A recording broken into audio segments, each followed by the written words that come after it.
तज्जयति परमज्योति समं समस्तैरनन्तपर्यायै दर्पणतल इव सकला प्रतिफलति पदार्थमालिका यत्र।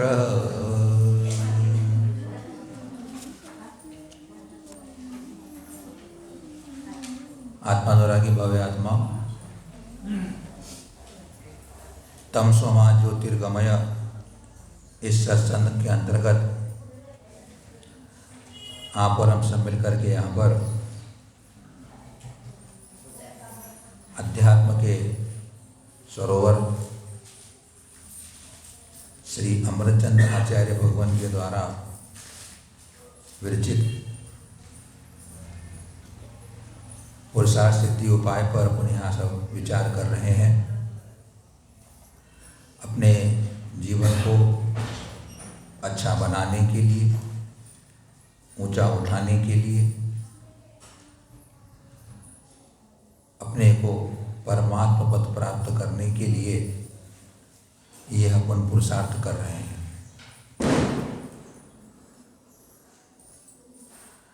ज्ञान ज्योति स्वरूप आत्मा को प्रणाम करने के बाद अनेकांश यादवाद में ही माँ सरस्वती को स्मरण करने के बाद अपनी बात को यहाँ अमृतचंद्र आचार्य देव हम अज्ञानी जीवों को बोध कराने के लिए संबोधन कर रहे हैं कि भैया तत्वाभ्यास करो, तत्व अभ्यास करो। तत्वाभ्यास करते करते ही तुम्हें अपनी मंजिल मिलेगी। बिना तत्वाभ्यास किए हुए मंजिल नहीं मिल सकती। आप 2-3 किलोमीटर दूर यहाँ किसी एरिया में रहते हो, उस एरिया से अगर आपको यहाँ आदिनाथ मंदिर, पार्श्वनाथ मंदिर में आना हो और रास्ते में बहुत भीड़ है, बहुत ट्रैफिक है, बहुत आवागमन है, आप कार से आ रहे हैं, वाहन से आ रहे हैं, तो आप हार न बजाते जाते हो, हार न बजाते जाते हो, आपको रास्ता मिलता रहता है। फिर भीड़ आ जाती है, फिर हार न बजाते हो, फिर आप रास्ता मिलता है। ऐसा भीड़ भरा रास्ता भी आप हार न बजा बजा करके आप जिनालय में आ जाते हो। उसी प्रकार हम कर्मों की भीड़ में हैं, विभाव भावों की भीड़ में हैं, संकल्प विकल्पों की भीड़ में हैं, और हमें वहाँ से निकल करके मोक्ष के रास्ते पर आकर के अपने मंजिल तक जाना है। तो आप बार बार तत्वाभ्यास की हार न बजाते रहो, तत्वाभ्यास की हार न बजाते रहो। रास्ता हटता जाएगा और रास्ता मिलता जाएगा और आप मोक्ष मार्ग पर आकर के अपनी मंजिल पर पहुंच जाओगे। इसलिए तत्वाभ्यास की हार न बजाते रहो। ये अपने को शास्त्र हैं, वो तत्वाभ्यास की हार नहीं है। उससे हारने से हमारे जो विकार भाव हटते जाते हैं और हमें रास्ता मिलता जाता है। कल अपन ने यहाँ पर आत्मा के स्वरूप को समझा था। आज तो 10 नंबर चलेगा, अपना 10 नंबर चलेगा। अब उसी आत्मा के बारे में विचार करते हुए अमृतचंद्र आचार्य जो कहना चाहते हैं कि अरे आश्चर्य की बात है कि ये जो शुद्ध चिद्रूप स्वरूप जो आत्मा है वह शरीर में रहता हुआ संसार रूपी घर में क्यों है। शुद्ध चिद्रूप जो आत्मा स्वरूप है वह आत्मा शरीर में रहता हुआ संसार रूपी घर में क्यों रह रहा है, उस बात को यहाँ अपने को बताएंगे। क्या कारण है कि हम संसार में रह रहे हैं।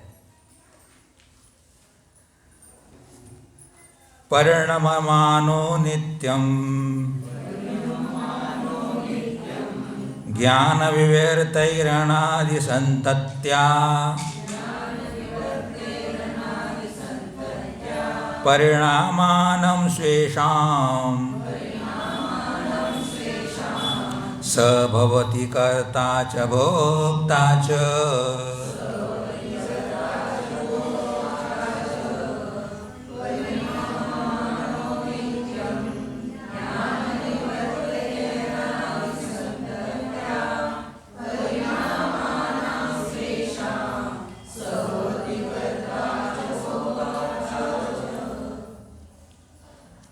स अने वह आत्मा अनादि संतत्या, अनादि संतत्या अने परिपाटी, संतत्या अने परंपरा, संतत्या अने संतति। वह जो आत्मा है वह अनादि परंपरा से, अनादि संतति से, अनादि परिपाटी से नित्यम अने निरंतर ज्ञान विवर्तहि, ज्ञान की विवर्तहि अने पर्यायों से। विवर्तन लहरें होती ना, विवर्त का लहर भी होता है, तरंगे होता है। तो यहाँ ज्ञान की पर्यायों से, क्योंकि पर्याय भी उत्पन्न होती नष्ट होती ना, तालाब में से हवा होती चलती है तो उल्टी तरंगे उड़ती है और नष्ट होती है। तो ज्ञान की पर्यायों से परिणममान, परिणमते हुए, शेषाम अने अपने परिणामानाम, परिणामों का कर्ता च भोक्ता च, कर्ता और भोक्ता भी भवती होता है। कल जो अपन को स्वरूप बता दिया कि आत्मा चैतन्य स्वरूप है, स्पर्श रस गंध वर्ण से रहित है, गुण और पर्यायों का समुदाय है, उत्पाद व द्रव्य से युक्त है। उसके साथ में यह भी बता रहे हैं कि वह अनादिकाल से, अनादि परंपरा से वह निरंतर ज्ञान की पर्यायों से, अभी समझेंगे ज्ञान की पर्याय कौन से, ज्ञान का विवर्त कौन से अपन समझेंगे। ज्ञान की पर्यायों से परिणमते हुए स्वयं अने अपने परिणामों का कर्ता भोक्ता होता है। अने यहाँ पर आत्मा को अपने स्वयं के भावों का कर्ता और भोक्ता बताना चाहते हैं।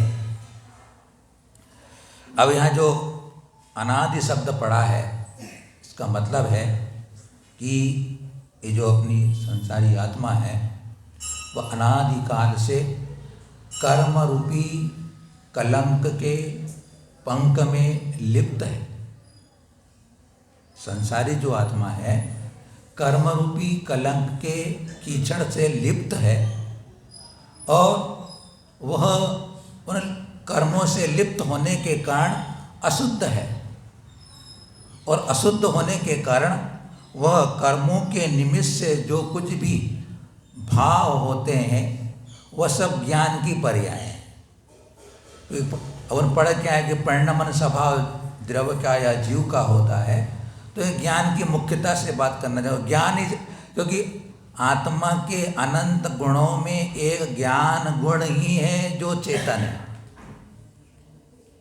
और बाकी जितने गुण हैं सब अचेतन है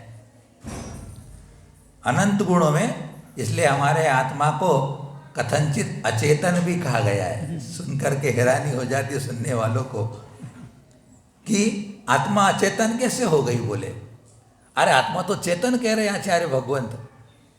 तो वहाँ अकलंक देव ने स्वरूप संबोधन में कहा कि प्रमेत्वादि, जो प्रमेयत्व आदि जितने और गुण हैं उन गुणों की अपेक्षा से आत्मा अचेतन है, और ज्ञान गुण की अपेक्षा से आत्मा चेतन है।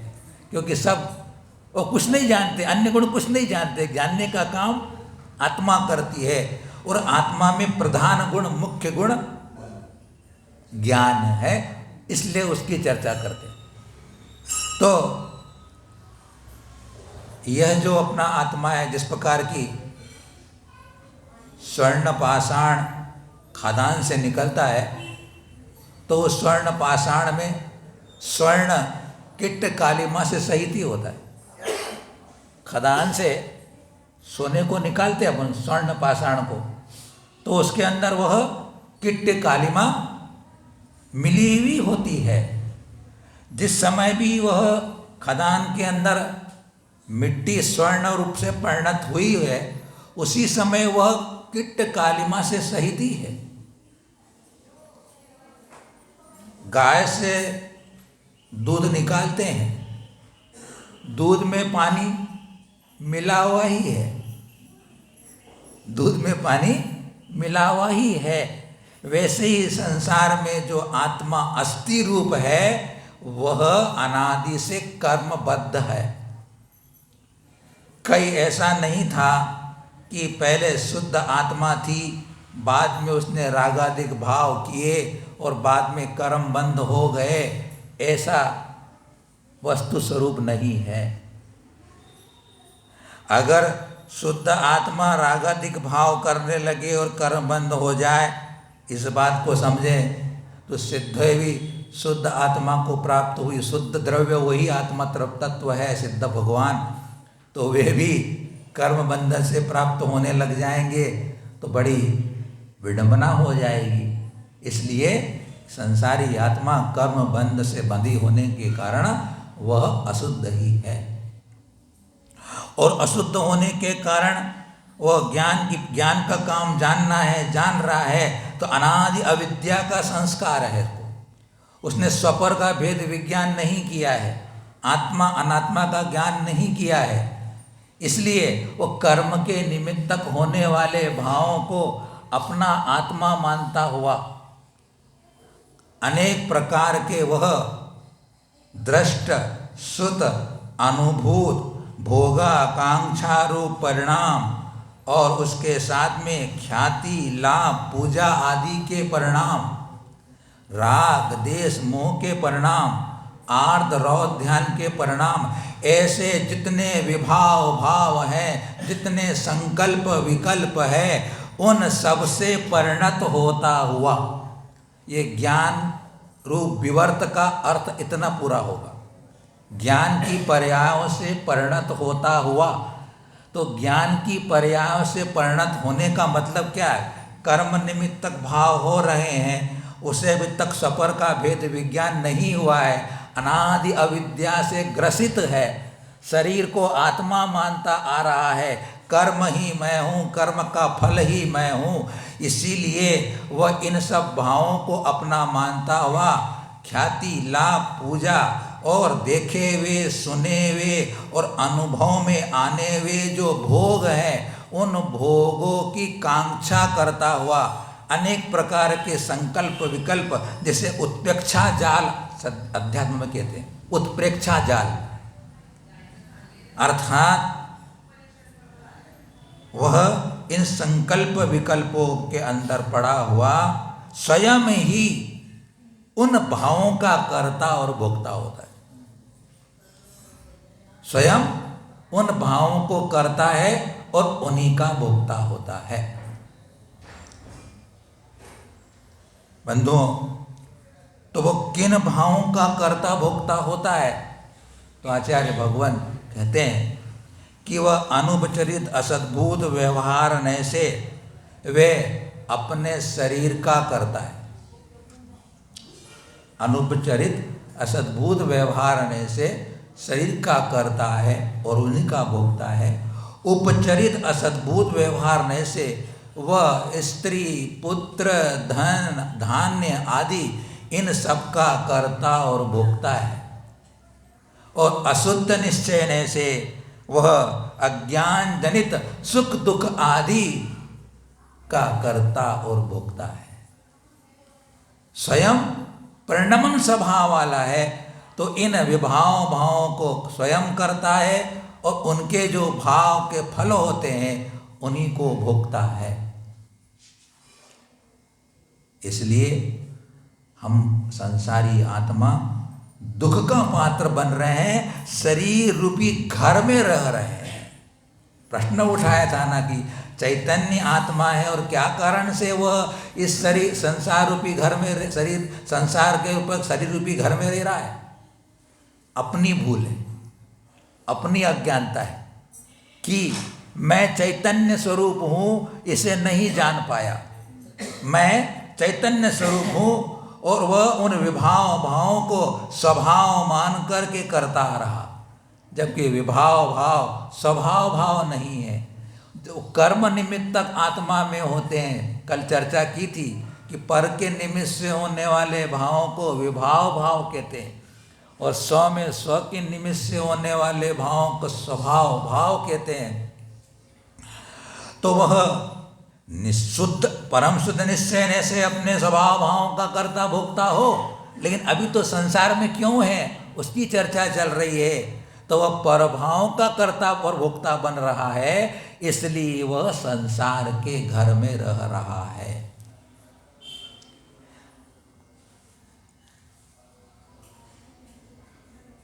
अब अपने को क्या करना है?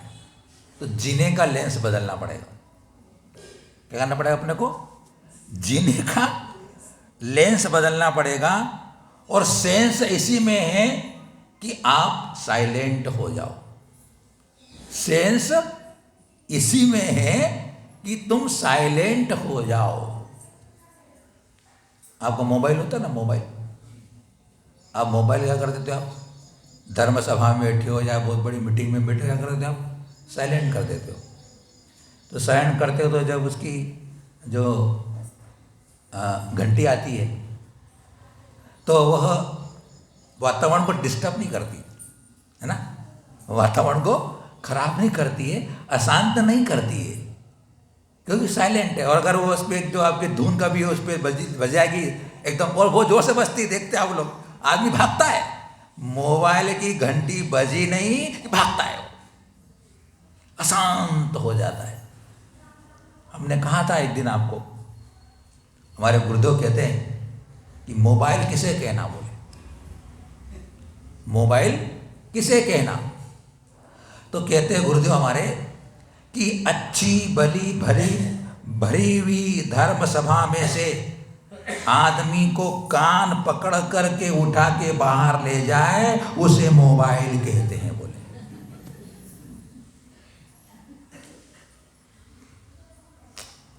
मोबाइल के रोटी खाता हो तो रोटी छोड़ के चला जाता है आदमी, मोबाइल आ जाए तो देखो पूछो मत आप। और इतना बिजी हो गया कि पेट खाली करने जहां जाता है वहां भी लेके जाता है। क्या करे, क्या स्थिति है? बोले ऐसा ये मोबाइल है। बोलते ना मोबाइल एम्बुलेंस होती है ना, घूमती फिरती, ये तुमको घुमाता फिराता है। इसलिए साइलेंट कर दो, तो आवाज ही नहीं आएगी तो उठ के जाएंगे कैसे?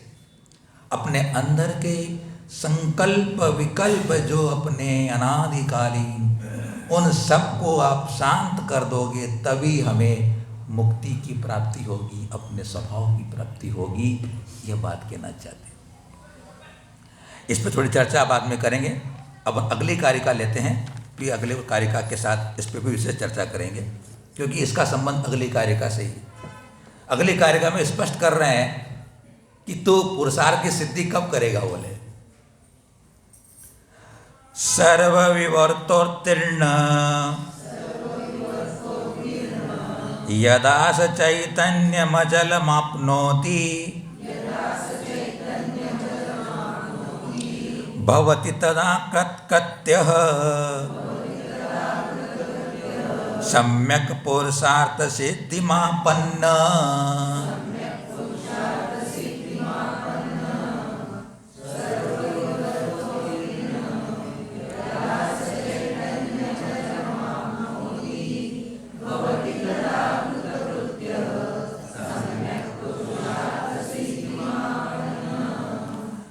बोले उस पुरुष के प्रयोजन की सिद्धि कब होती? बोले उस पुरुष को, उस आत्मा को, उस चैतन्य को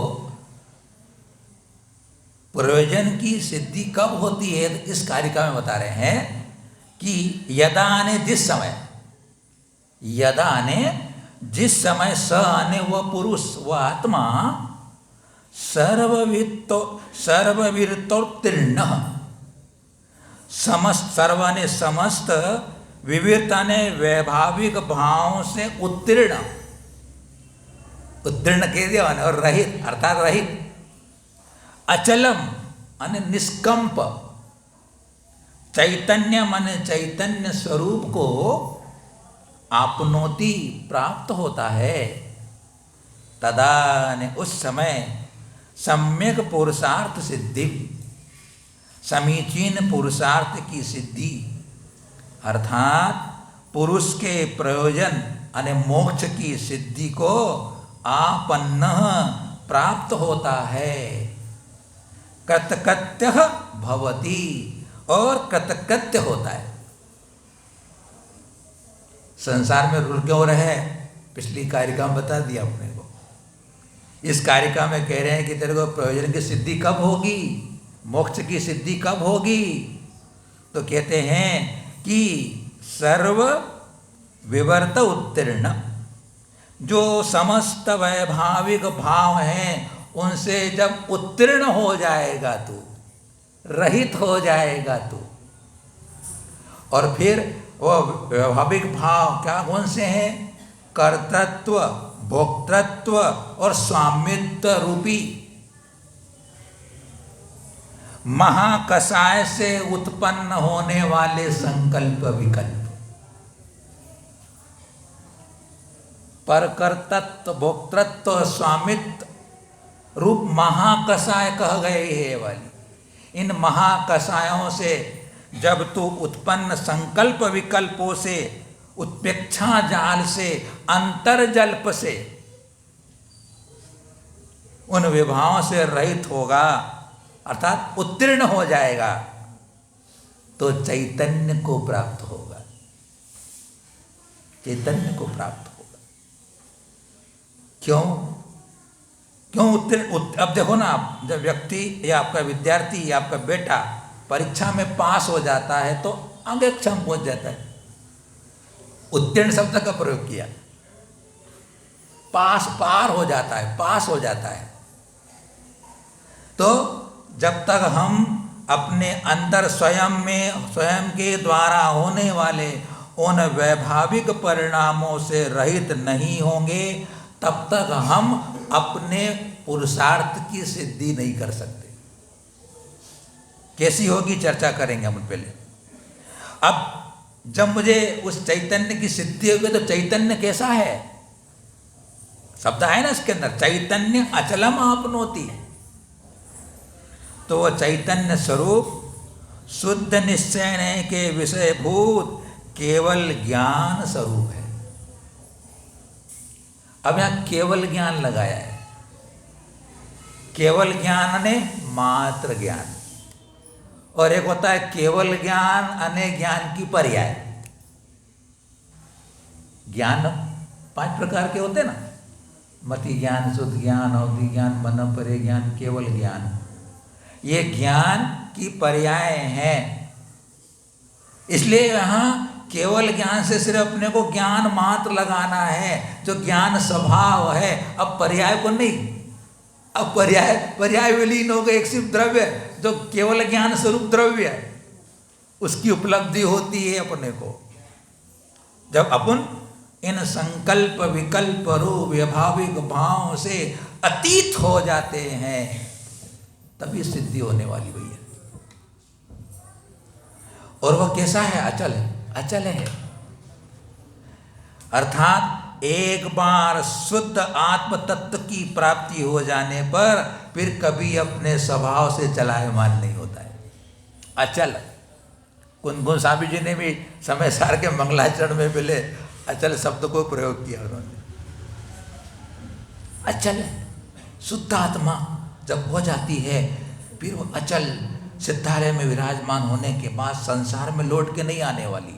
संसार में लौट के नहीं आएगी तो शरीर नहीं मिलेगा, शरीर नहीं मिलेगा तो दुख कैसे होगा? दुख का कारण तो शरीर ही है भाई। मूलम संसार दुखस्य देह एवात्मधि। दुख, संसार के दुख का मूल एक शरीर में आत्मबुद्धि ही है। अब शरीर ही रहेगा तो किसमें आत्मबुद्धि करेगा? आत्मा में आत्मबुद्धि हो रही है। आत्मा में तल्लीन, तन में है, आनंद में है वो तो। अब जब ऐसा हो गया तो क्या हो गया? कृतकृत्य हो गए वो।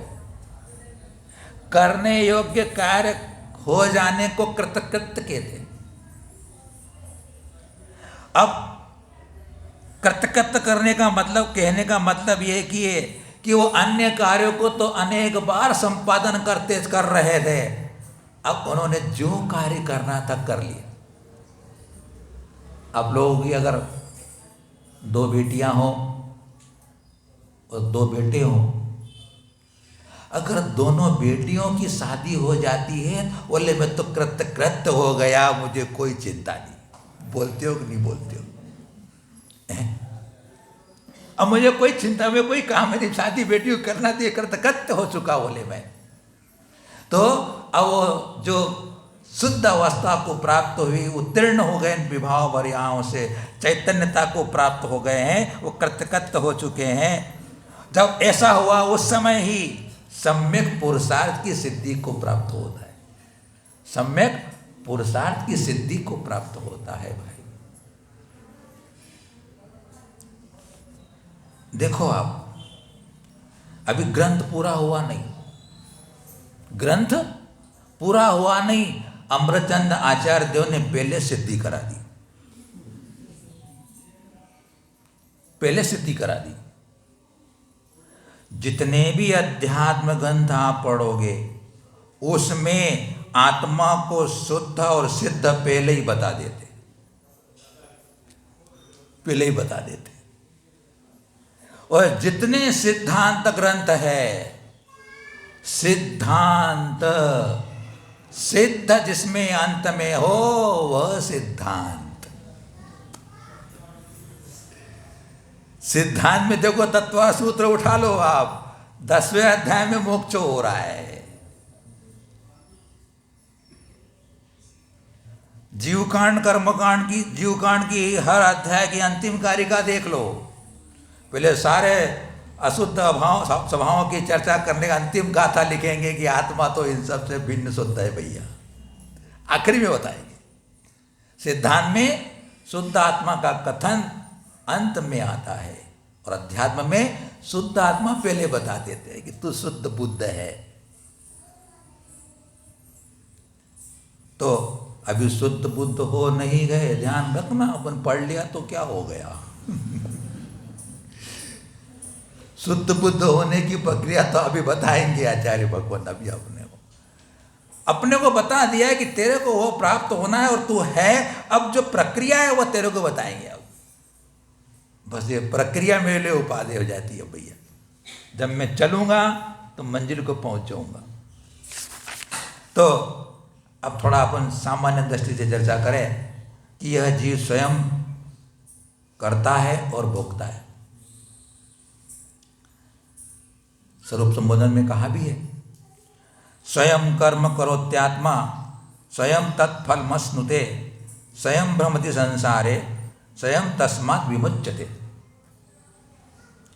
यह जो आत्मा स्वयं कर्म करता है, स्वयं ही उसके फल को भोगता है, स्वयं ही भ्रमते संसार, यह स्वयं ही संसार में भ्रमण करता है, और स्वयं तस्मात् विमुच्यते, और वह स्वयं ही उस संसार से मुक्त होता है। तो अगर हम उसको सामान्य लेवल पे चर्चा करें, हर तरह के लोग बैठे हैं, यह कहना चाहते हैं कि तू करता है और तू ही भोगता है। इसका मतलब है अगर तू अच्छे काम करेगा तो अच्छा फल मिलेगा, बुरे काम करेगा बुरा फल मिलेगा, खोटे काम करेगा तो खोटा फल मिलेगा। अच्छे काम करो, भले काम करो, भलाई का काम करो, परोपकार का काम करो, सेवा का काम करो, उसका फल अच्छा मिलेगा। क्योंकि मिठाई भी साथ नमकीन भी चाहिए, मिठाई के साथ नमकीन भी चाहिए। जो वो नहीं कर पाते वो जो कर पाए वो तो करे। जो ये नहीं पहले वाली बात नहीं कर सकते, विवाह को दूर नहीं कर सकते अभी, तो अगर हम अच्छे काम करेंगे अच्छा फल मिलेगा। इतिहास गवाह है कि जिन्होंने अच्छे काम किए उनको फल अच्छा मिला, बुरे काम किए तो बुरा फल मिला। जो बोओगे वही काटोगे, जो बोओगे वही काटोगे। किसी की बुराई करोगे, बदले में तुम्हारी बुराई होने वाली है। तुम दो शब्द किसी अच्छे के लिए अच्छा कहोगे तो तुम्हारी भी अच्छाई के ही शब्द निकलने वाले। नीतिकार तो कहते हैं कि वचन गरीबी काहे को, नीतिकार कहते हैं वचन गरीबी क्यों। अरे बोलो तो अच्छा ही बोलो, दूसरे के लिए बुरा काहे को बोलते हो। उसमें गरीबी क्या, क्या पैसा लग रहा तुम्हारा। बोले किसी के बारे में बुरा आदमी भी उसको अच्छा, ऐसा दुनिया में ऐसा कोई आदमी नहीं कि इसमें कोई अच्छा ही नहीं हो। सभी बुरे आदमी हो ऐसा कभी हो ही नहीं सकता है। कोई ना कोई अच्छाई तो होती होती है। अरे कृष्ण भी निकल रहे थे बाजार में तो मरे हुए कुत्ते की दुर्गंध को देखकर लोग नाक बुक सिहर रहे थे और बुरा कह रहे थे कुत्ते को। लेकिन कृष्ण उस कुत्ते के दांत को देखकर बोल रहे थे कितने सफेद और चमकीले दांत हैं। बोले कुछ सुना होगा आप लोगों ने। तो गुणग्राही बनना चाहिए, गुणों का गुणानुवाद करना चाहिए। अच्छाई है तो अच्छाई ग्रहण करना चाहिए, अच्छी बात कहना चाहिए, मधुर बोलना चाहिए, तो भी अपने जीवन में अच्छाई आने वाली है। अगर आप बबूल बोओगे तो बदले में बबूल मिलने वाला है। आम बोओगे तो बदले में केला मिलने वाला है। केला मिलता है क्या? नहीं, आम के बदले में आम मिलने वाला है। तो अब क्या बोना पसंद करते हैं आप लोग? आप क्या पसंद करेंगे बोना? बबूल यानी कांटे वाला वृक्ष बोना पसंद करेंगे कि आप अच्छा मीठा वाला फलों का राजा? आम क्या है? फलों का राजा। कितने सारे फल हो, लेकिन आम की तो कोई बात ही अलग है। बोले तो फलों का राजा आम बोना चाहते हो तो आम बो, अर्थात अच्छा सुख शांति समृद्धि आरोग्यता धर्म में प्रीति धर्म में अनुराग होना चाहते हो तो अच्छा काम करो भाई। पाप को छोड़ो, विषयों को छोड़ो, व्यसनों को छोड़ो, बुराइयों को छोड़ो, है ना, बुरी संगति को छोड़ो तो अच्छे फल मिलेंगे। बुरे लोगों की संगति करोगे, व्यसनियों की संगति करोगे, व्यसन करोगे, पापों में प्रवृत्ति होगे, छल कपट करोगे, धन के पीछे ही पड़े रहोगे। सुबह चर्चा चल रही थी बोले कि महाराज आपने अच्छी बात बताई, बोले कि व्यक्ति साधन को ही साध्य बना लेता है। बोले व्यक्ति साधन को साधन रह दो, साध्य को साध्य रह दो। बोले आज व्यक्ति, आपने तो मोक्ष मार्ग में बताया कि महाराज की व्यवहार को साध्य बना लेता है आदमी। बोले महाराज जी हम संसार में भी देखते हैं धन तो जीविका चलाने के लिए साधन है, लेकिन संसार का प्राणी उसे ही साध्य बना लेता है। धन कमाना क्या है? धन क्यों कमाना अपने को? जीवन चलाने के लिए, गृहस्थी चलाने के लिए, शांति से जीवन निकालने के लिए धन कमाना। तो धन तो साधन है और व्यापार तो साधन है। धन साधन है, लेकिन धन के पीछे 24 घंटे आदमी, मंदिर में नहीं आता आदमी। एक बात बताई थी भैया ने हमारे को, बताई कि नहीं बताई मुझे पता नहीं।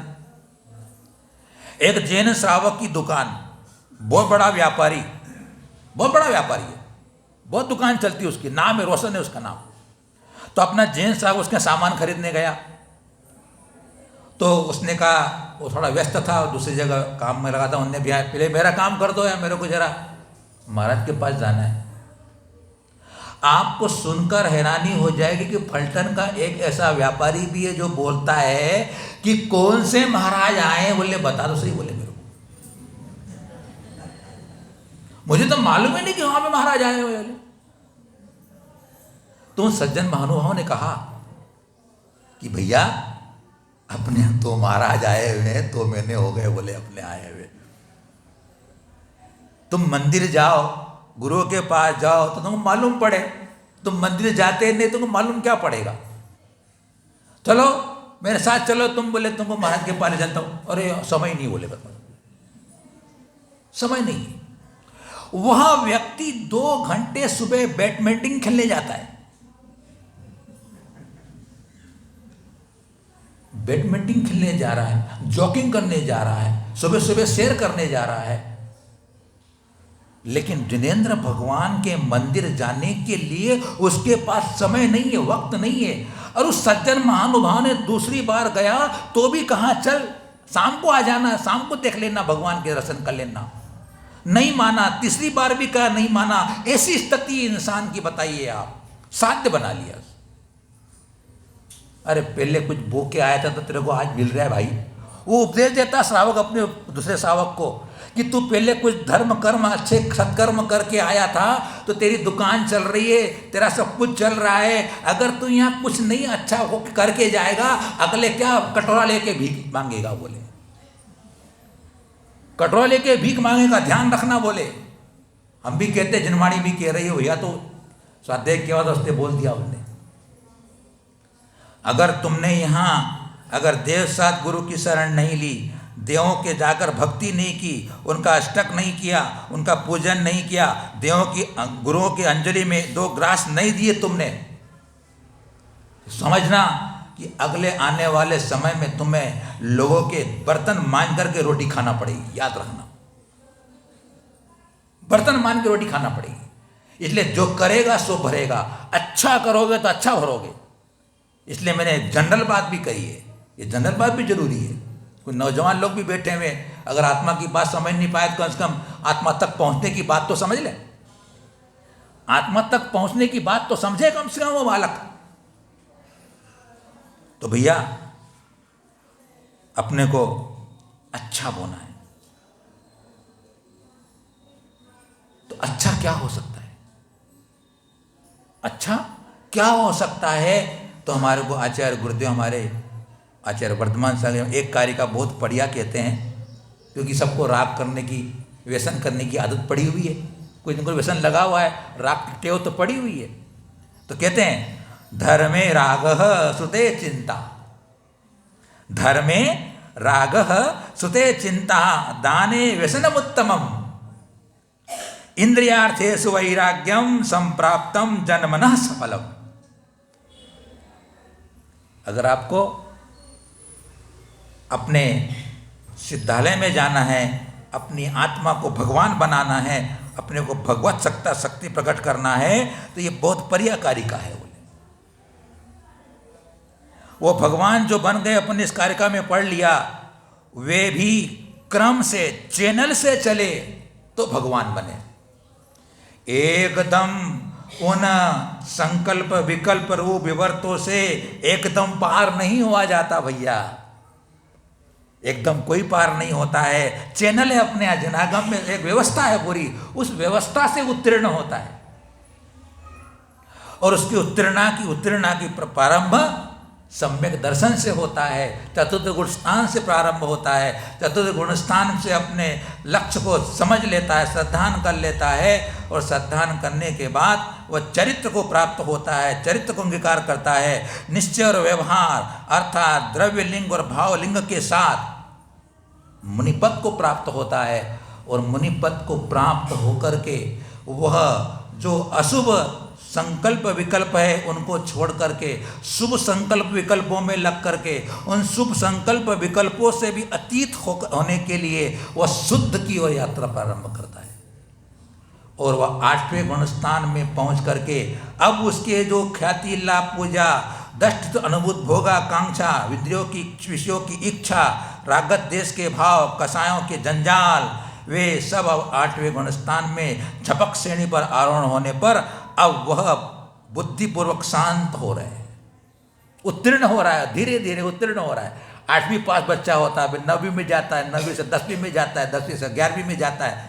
यहाँ 10वीं से 11वीं, 10वीं से 12वीं में जाएगा, बहुत पढ़ लिख लिया बोले वो। 12वीं में जाकर के भी स्नातक हो जाएगा, डिग्री पढ़ लेता ना, फिर बाद में बोले कि ऑफिसर बन गया बोले। क्रमिक है। लेकिन यहाँ जो चर्चा अपने इस कारिका के अंदर 11 नंबर कारिका में वह 8वें गुण स्थान से पार होने के बाद 12वें गुण स्थान में पहुँचता है। 12वें गुण स्थान में मोह आदि का नाश होकर के फिर वह केवल ज्ञान ज्योति 13वें गुण स्थान को प्राप्त होता है। लेकिन अभी वहाँ पर भी अचल अवस्था प्राप्त नहीं हुई भाई।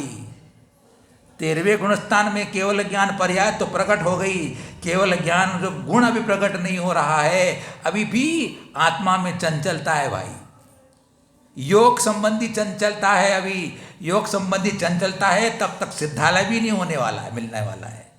यहाँ आचार्य कह रहे हैं कि वो 14वें गुण स्थान में पहुँच करके अयोग अवस्था को प्राप्त होता है, और अयोग अवस्था को प्राप्त होने के बाद वहाँ पर शुक्ल ध्यान की अग्नि से परम यथाख्याचारित्व को प्राप्त करके फिर वह सिद्धालय में एक समय में जाकर के कृतकृत्य हो जाता है। वही है परम पुरुषार्थ की सिद्धि,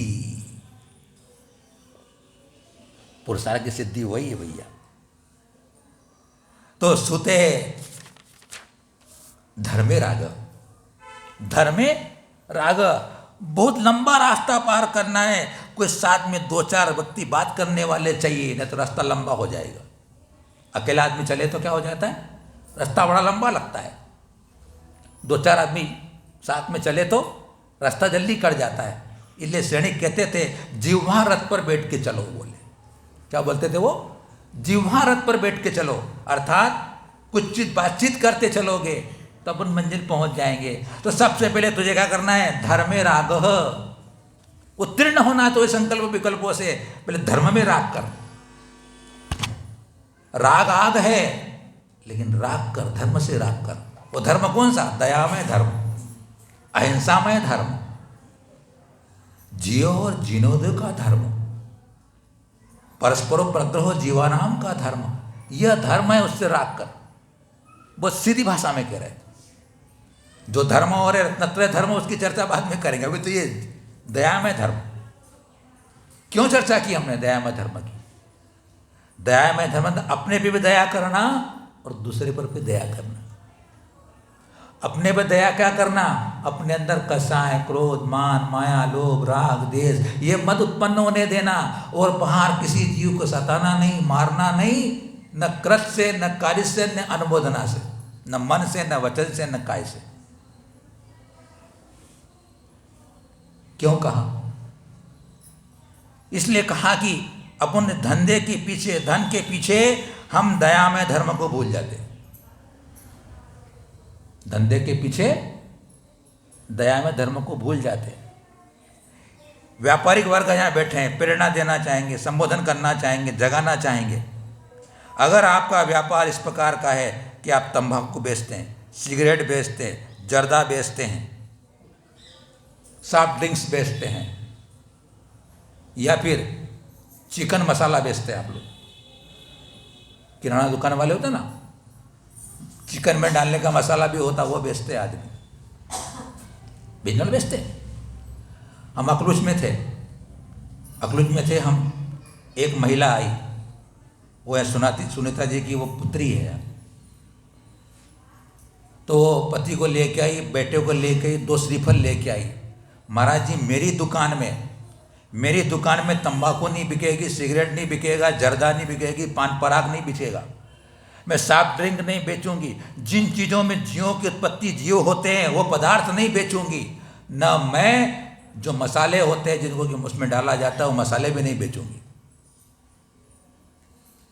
अगर मेरा व्यापार चमड़े का है, आपका व्यापार चमड़े का है, आपका व्यापार हिंसक पदार्थों का है, आपका पदार्थ ऐसे औजार है जिसमें कि हिंसाएं होती है, तो बंधुओं अगर जैन धर्म की अनुयायी अपन है तो कम से कम व्यापार को चेंज कर सकते हैं, व्यापार को बदल सकते हैं अपन। दयामय धर्म है, इस धर्म से राग करो। अगर ये शुरुआत तुमने कर दी है तो बंधुओं आगे बढ़ जाओगे।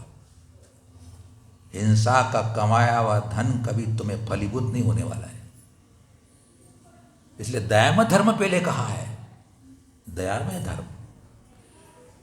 एक दुकान व्यापारी मछली पकड़ने वाले जाल का धागा बेचता था, तो धर्मात्मा भी धीरे धीरे पैसा करोड़पति आदमी था, लेकिन जिस दिन वह मछुआरा ले गया, जाल बना दिया उसने उससे, तो जितनी जितनी मछली रोज मरती, इतना उतना उतना व्यापार घटता जाता, कंगाल हो जाता, भीख मांगने लगा वो।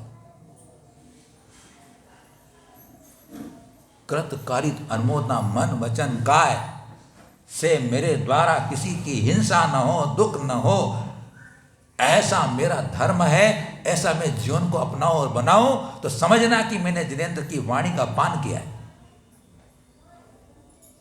तो बंधुओं, वक्त हो रहा है, इस पे चर्चा अपन आगे आने वाले समय पे करेंगे, क्योंकि इसकी ज़रूरत है अपने को। आज यह भी संबोधन जरूरी है अपने लिए, अन्यथा बंधुओं किस राह में चल रहे हैं अपन, कहाँ जाके गिरेंगे पता नहीं। ओम नमः, सबको क्षमा, सबसे क्षमा।